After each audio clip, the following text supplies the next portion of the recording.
à cet important exercice qui est celui du débat d'orientation constitutionnelle,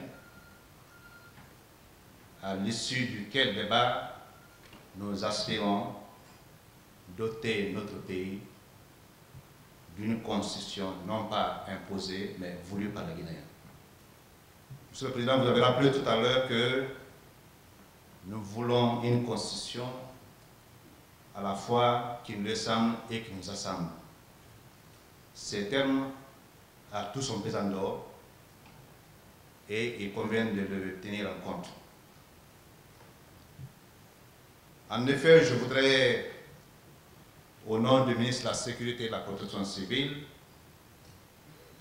rappeler dans cette grande salle que tout pays a un ordre juridique composé à la fois des textes législatifs et réglementaires et au sommet desquels trône forcément une constitution. Cette constitution, il faut le rappeler, doit revêtir les caractéristiques de crédibilité, de sincérité, de légitimité, mais aussi de valeurs juridiques incontestables. Pour atteindre ces résultats, le processus d'élaboration d'une constitution doit nécessairement impliquer l'ensemble des composantes de la nation, l'ensemble des segments de la nation, et de prendre en compte leurs propositions. Je suis certain que c'est cette démarche qui a prévalu en République de Guinée pour une première fois. Cette démarche a prévalu pour une première fois parce que nous sommes certains que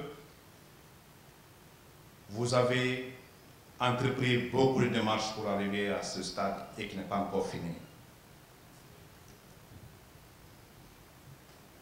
Nous espérons que l'issue définitive de cette démarche puisse aboutir à ce que j'ai rappelé tout à l'heure et ce que vous avez dit, je vous paraphrase, aboutir à une constitution qui nous assemble et qui nous assemble. Monsieur le Président du Conseil national de la transition, honorable conseiller, le ministère de la Sécurité et de la Protection civile, dont j'ai l'honneur de représenter dans cette salle, a pour mission principale d'assurer la protection des personnes et des biens. Cette mission est à la fois exaltante et difficile dans la mesure où nous vivons un défi sécuritaire mondial des plus caractérisés. Le monde dans lequel nous vivons est un monde insécuritaire, est un monde dominé par l'avènement d'un terrorisme international qui n'épargne aucun pays, si grand soit-il, si petit soit-il, si riche soit-il, si pauvre soit-il. Nous sommes dans un monde aussi caractérisé par l'avènement des criminalités internationales, des crimes organisés, de la cybercriminalité, de trafic, n'est-ce pas, d'êtres humains, et j'en passe. Ces défis sécuritaires, aussi inquiétants soient-ils, doivent être contenus dans un état normal. C'est en cela que le ministère de la Sécurité et de la Protection civile a été constitué au nom des institutions, au nom des départements ministériels que notre pays connaît. Mesdames et messieurs, le débat d'orientation parlementaire auquel nous sommes conviés a permis au département de faire appel à l'ensemble de ses composantes en vue d'identifier ce qu'il convient d'appeler les 9 propositions phares du département.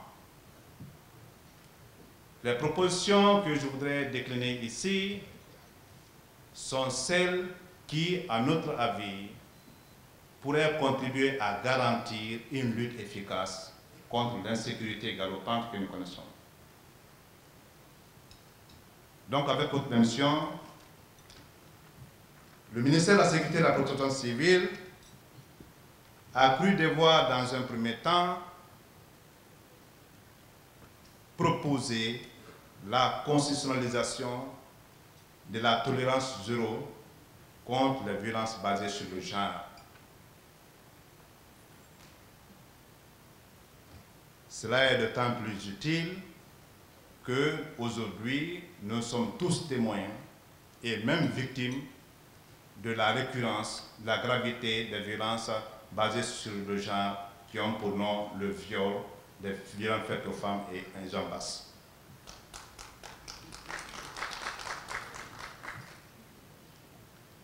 La deuxième série de propositions du ministère de la Sécurité consiste pour nous à constitutionnaliser la nécessaire obligation de l'État d'assurer la protection civile de la population en matière de gestion des risques, de catastrophes et de terrorisme. Ce point est d'autant plus important que nous vivons aujourd'hui un monde insécuritaire du point de vue catastrophe naturelle et nous sommes imposés par les changements climatiques que nous connaissons. Il va falloir constitutionnaliser une approche systématique des volets au secours des Guinéens en cas d'avènement d'une telle catastrophe, d'un tel risque et d'une telle tragédie. La troisième proposition que nous formulons devant cette auguste Assemblée consiste aussi pour nous de constitutionnaliser ce qui convient d'appeler la primauté des forces de police nationales dans la sauvegarde de la sécurité intérieure. Ce point est d'autant plus important qu'il convient de rappeler à nos augustes conseillers ici présents que la mission de sécurité intérieure incombe a priori aux forces de police et de protection civile. On n'assure pas l'exclusivité dans ce domaine dans la mesure où on y intervient en parfaite harmonie avec les forces de gendarmerie nationale qui aussi assurent la sécurité intérieure. Mais nous voulons tout simplement que l'on nous garde la primauté en consacrant ce point-là dans la nouvelle Constitution.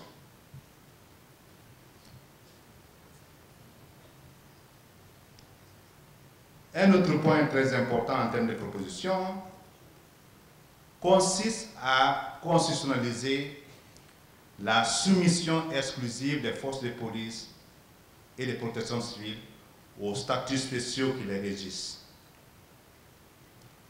Ce point nous paraît très important dans la mesure où l'état déliquescent dans lequel se trouvent les forces de police et de protection civile procède essentiellement du fait que les statuts spéciaux qui les régissent et qui revêtent tout le caractère légal, parce que c'est les lois de 2012, ne sont pas suffisamment appliquées. Nous continuons à recevoir des affectations par milliers des fonctionnaires provenant du ministère de la fonction publique, ce qui vient compromettre la qualité recherchée en termes de personnel. La non-application des statuts spéciaux au ministère de la Sécurité engendre également comme conséquence la non-prise en charge des policiers au titre, n'est-ce pas, des avancements en grade. Aujourd'hui, nous avons davantage de policiers qui sont montés en grade, mais sans aucune conséquence financière qui leur garantisse, n'est-ce pas, une vie harmonieuse et acceptable. Donc, mesdames et messieurs, chers honorables conseillers, nous sollicitons la constitutionnalisation de la soumission exclusive des forces de police et de protection civile aux statuts spéciaux qui les régissent. sans quoi le rêve d'une police dynamique sera encore très lointain. Aussi, au nombre des propositions que nous formulons, nous avons voulu, et nous voulons, je le répète, voir prescrire la constitutionnalité, la constitutionnalisation, si vous voulez, de l'imprescriptibilité des délits économiques et financiers, le blanchiment des capitaux et le financement du terrorisme. Ce point est d'autant plus important que le ministère de la Sécurité et de la Protection civile, à travers l'Office de répression des délits économiques et financiers, aujourd'hui constate avec regret la récurrence des fléaux qui ont pour nom le détournement des deniers publics, le blanchiment des capitaux et j'en passe. Donc, nous estimons qu'un signal fort dans le cadre de cette lutte-là soit donné en constitutionnalisant purement et simplement l'imprescriptibilité de ces délits-là pour le bien-être des Guinéens, pour la sauvegarde de notre patrimoine financier, économique et j'en passe.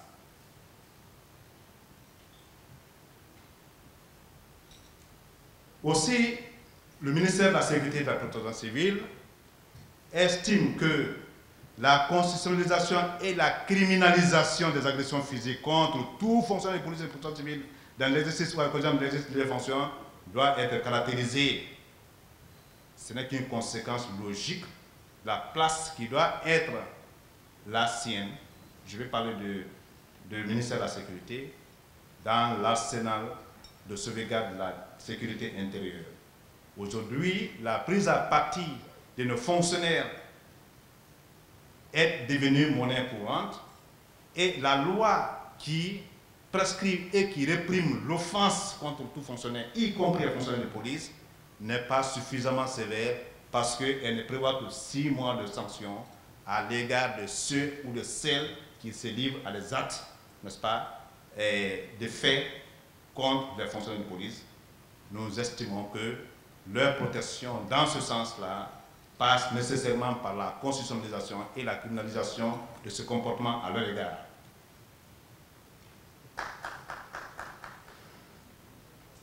Mesdames et messieurs, je voudrais continuer en soulignant la nécessaire constitutionnalisation du financement des forces de sécurité intérieure.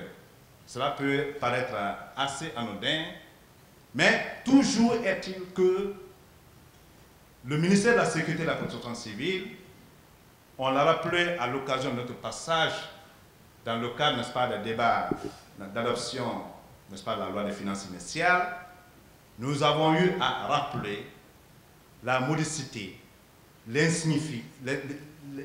l'obsolescence des montants ou du budget alloué à ce département, dont l'essentiel est orienté vers le fonctionnement.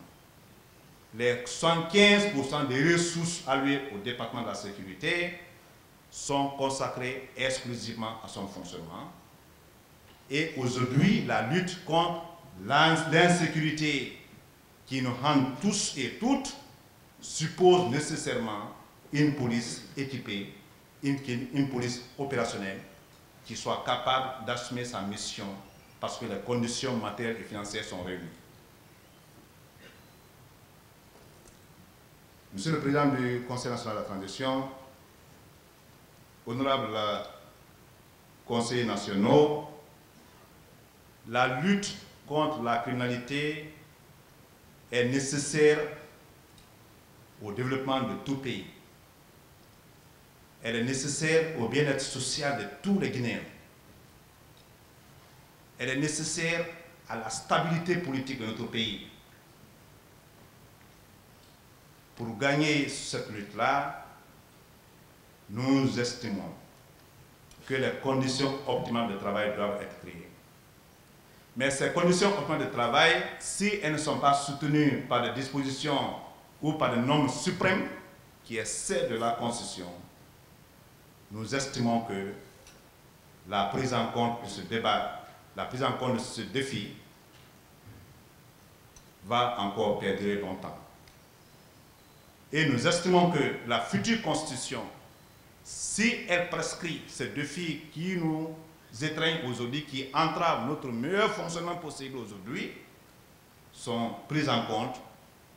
Encore une fois, nous pouvons estimer être en mesure de faire face à la lutte contre la criminalité, à assurer la sécurité intérieure qui aujourd'hui prédomine tous les États normaux et sérieux de cette planète. Voilà pourquoi, mesdames et messieurs, le ministre de la Sécurité et de la Protection civile estime que la prise en compte de ces points de vue aussi permettra à la Guinée d'avoir une constitution qui reflète, n'est-ce pas, l'aspiration des Guinéens, une constitution qui prend en compte des changements politiques, sociaux, économiques et culturels en cours dans notre pays, le tout sous-tendu par le bien-être des Guinéens, vivant en havre de paix, parce que la sécurité intérieure est là. Que Dieu protège la Guinée et les Guinéens. Je vous remercie.